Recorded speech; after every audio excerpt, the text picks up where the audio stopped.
This is really just a small sample. I have others. I mean, this is like, I don't know. You can obviously see that there's more than one postcard in here.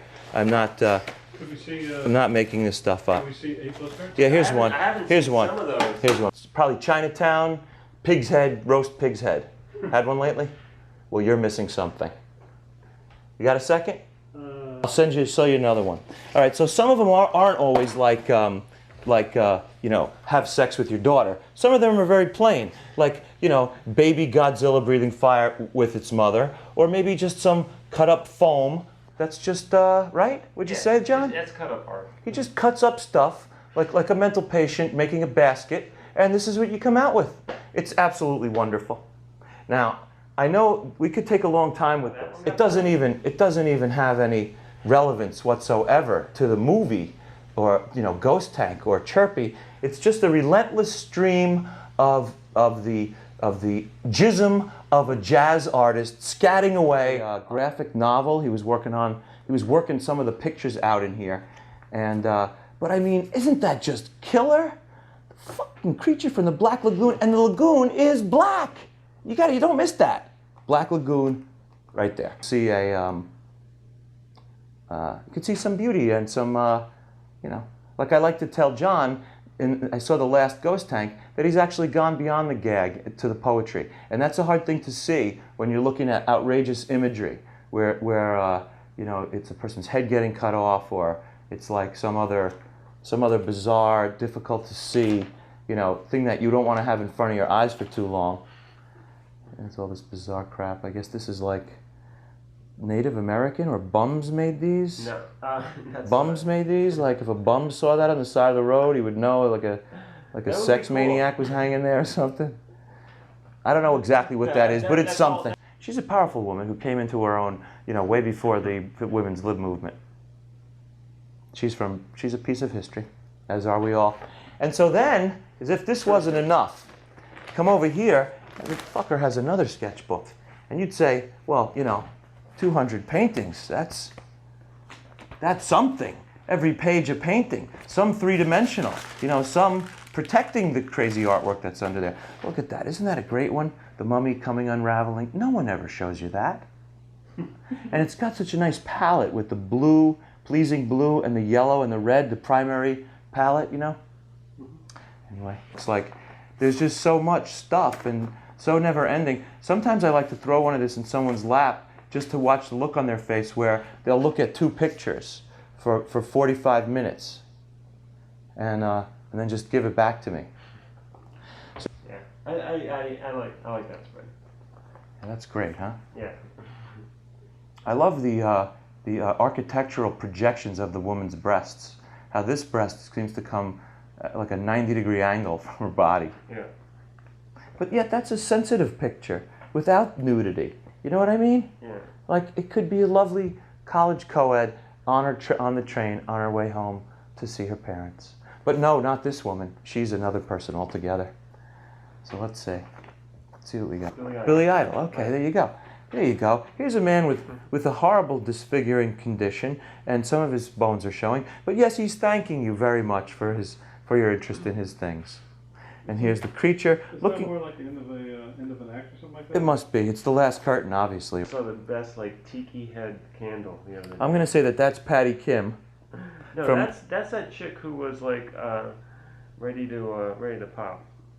Didn't we have a pregnant Teacher? Yeah. Okay. This is our pregnant teacher. She think had it a was cool figure name. drawing. She was very pretty. Yeah, she was cute. Kylie? And she snapped back from that pregnancy pretty well. Yeah. She married a doctor. Yeah. This is our original class. Insu, Lorna, Songhee, and Mariana. Right. Yeah. Oh, wow. Here's a beautiful landscape of an urban setting, and a denizen of, say, Tompkins Square Park, saluting to a wonderful night that's about to begin. Let's see what else you have here. Nice waitress pouring coffee. I would say that's a life drawing. Yeah. Little, I you know, believe took the that. sketchbook everywhere you went and tried to draw whatever you saw. Yeah. That's what I love about these things, you know. They're relentless from everywhere, from his imagination, from from life, from annoyances. I love this picture here. The loving couple in the park feeding the birds. Pink paper with a red pen. It's wonderful. You know, people fail to see some of the artistic merit in some of this stuff, but I don't know. I just by the relentlessness alone, you get big points for that. I mean, okay, so I'm showing you these two sketchbooks. I'm trying to find, to turn a page. Oh, that's a polar bear swimming underwater in crayon. Let's see. Or as he likes to say, crayon, which I think is so gay. I just don't get it. Let's see. Hula girls. I don't know. I'm just going to flip through and see if I see anything. Oh, here you go. A nun who's about to be killed by a clown with a gun. Now, shouldn't every nun have to face that at some point in their career? All right, let's see what else we got here. And so, you know, John worked on Ghost Tank, which is a movie. So he didn't just storyboard his movie. He researched everything he could about the war, about castles, about antique tanks, about, you name it, armored cars. And he puts it into these killer cool books so that, you know, people surrendering. You know, it's more than just his research for a movie. It's his relentless straining to keep this fucking thing going, this absolute juggernaut of nonstop, you know, posing skeleton bodies, Ever the Animator, executions of people. It's not just a one-shot gag. This guy digests all this crap. I don't know, I guess, what is that, a burp gun from Russia? Yeah. It's very accurate. He didn't know that he wanted to have this stuff, but he has it in there. Accurate arms, accurate drawings of everything. Let's see, and like I did before, I'm just gonna image. A 5-second conversation with John, and you just wrote the storyboard to a whole movie. And laughing and telling jokes about it. And that's what this is. It's that sense of humor. The death mask, cutie pie sense of humor. Enough of this one, on to the next one. I think this is me from when I started in his movie, Undying Countess, where...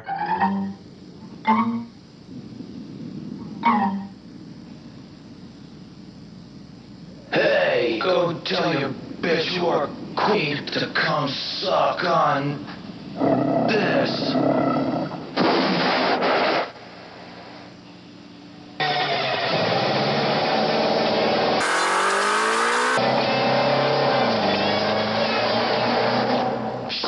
From him, where when he made the movie Chirpy, he was in a show called The Black and White Show, and this was how he stuck to the format. He did a black horse on the white foreground, and some of them have the bird.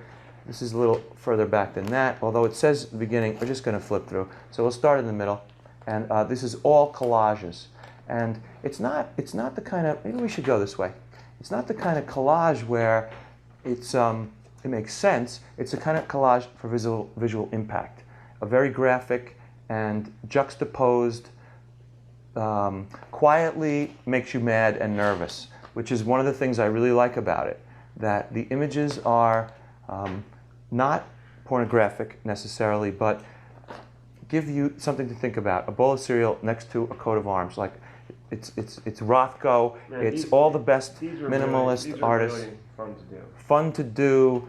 I mean, so cool. I suggest everyone make a few books like this. That's a great thing to think about, right? You know, fuck my tits. Where do you see that next to an eagle? What does one thing have to do with the other? It's your choice. He doesn't do one sketchbook like this. He does two. Now, these are 99% locations or still life. Hold that for a second. I know it's a white background. It's a little more difficult than some of this color stuff, but he tackles these images with the same shot out of a cannon energy as anything. You know, the matchbook, faithfully, relentlessly shown to you there. The bottom of a toy car. You know, maybe you don't want to turn these pages as fast because the drawing is much more pure and I was thinking about doing some more of these. Very interesting. Certainly not an anonymous line, and a line that I certainly would recognize, a choice of line that I would recognize as John's drawings, a choice of subject that I would recognize. As a collector, I seen all this other stuff, and I got really turned on. He was doing drawings of toys. He did drawings of everything in his space, television set, Moog synthesizer. If it was there, I think that I'm forever interested in these things. I don't know, it took you minutes and times of your life to do every picture, and that's one of the things that blows me away, is that you had all these minutes and hours and days of your life to do all these relentless pictures. Now, this is very interesting because I think this is a wallpaper sample book. So I guess John got a hold of a wallpaper sample book, and he stuffed it into these cheap vinyl backing and used it as a collage book. I just want to show you. That was all like Disney shit? That was like all like stuff for kids? Okay, so you see here, page 95, price group A, pattern repeat. It's definitely a page out of a wallpaper sample book. So then he goes on to glue stuff on there, like a jeweled scimitar or a carousel. And the background creates this little world that these characters are now playing out their relentless, bizarre, and surreal drama on. I mean, okay, maybe this is really how I feel, so I'm not ashamed of that. I think that's cool. I think that's very cool. You know, the one exposed breast in art. I mean, you can't even claim that as pornography yet. I'm sure he'll get there, but you know, this is what you get in the beginning of the story. Then you bought the Monte Carlo, so pretty soon I'm sure there's, you know, and you raced the Ford Taurus, watched it all on TV. I love it. The coelacanth, a Dracula, you know, pretty soon you're into a whole bizarre world of whatever kind of wallpaper that is. Maybe it's not exciting the way I'm telling the story, or boring. But the point I'm trying to make also by piling these sketchbooks up one on top of the other, oh, there you go. You could fuck my asshole. First have a Gordon's gin. Now, if they had ads like that, Gordon's would sell 100 times more, and I don't see why they don't try that in like Hustler or Penthouse. I think it's way ahead of its time, actually. You know, why not? It's Hustler. Go for it. Everyone knows that Miller Lite, you drink it, you think you could get that. Why wouldn't you think you could get that after you had a Miller, a Light, a Miller Genuine Draft, and a Miller Genuine Draft Light? You drank all four of those beers, you'd think every chick in the bar was after you. You know, you could be this guy and have a Carlton. It's Charlton Heston. It just had an H in there, you'd be golden. You see these guys unfucking happy. Now that just, doesn't that put a pit in your heart when you see that? There are guys who, you see their work, and the first thing you think is, oh, Drew Friedman, he draws a guy like blah, blah, blah. So if I drew a guy like blah, blah, blah, I would be then drawing like Drew Friedman. You can't do that with this. Even though you could recognize this, there's no chance. You just couldn't. It's unswipeable. It's the relentlessness of the image, one after the other, no two the same, shot like a shotgun out into the eye of the viewer. You want to see these. Well, I want to see these. Excuse me? That black one? This one? Yeah. That's not a swastika. That's just cut-up art. Oops, sorry. Are you sure? All of these things are better than reality to me. I mean, I would rather sit here and look at these retarded books than do anything. That's almost all I do. Look, I could do that. I look at a picture. Here's number 8.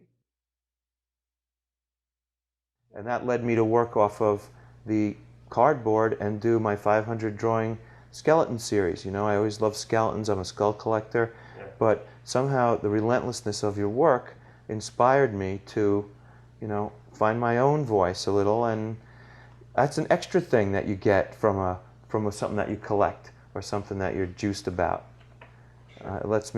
I feel inspired. There you go. It's the pot of gold at the end of the rainbow. Right.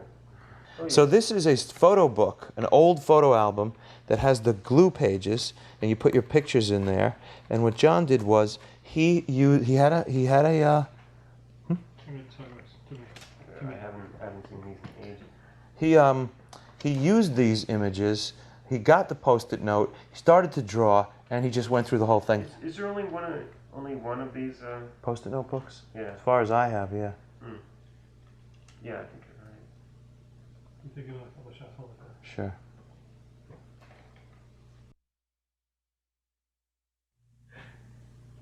So John had a screening for his movie, and these were the invites. And, you know, again, and I'm just going to have to say it, this is not an index card with a stamp on it inviting you to a party. This is a piece of artwork where Every single one of these is hand cut, hand glued. I mean, it's like an old punk rock and roll poster from the, how's that, is that better? From the 70s, from a punk band. I mean, this is awesome. You cannot miss this party. You can't not be there for the new Filmmaker series. I'm going to see if I find, you know, especially when you're going to see Double D Avenger, which was a horrible, boring movie. But it wasn't, and, you know, not for nothing, because he'll never be a National Geographic, although I think a guy like this shouldn't just be a National Geographic. He should be an Art in America, because this work is actually, you know, not for nothing, we'll tell a little story here.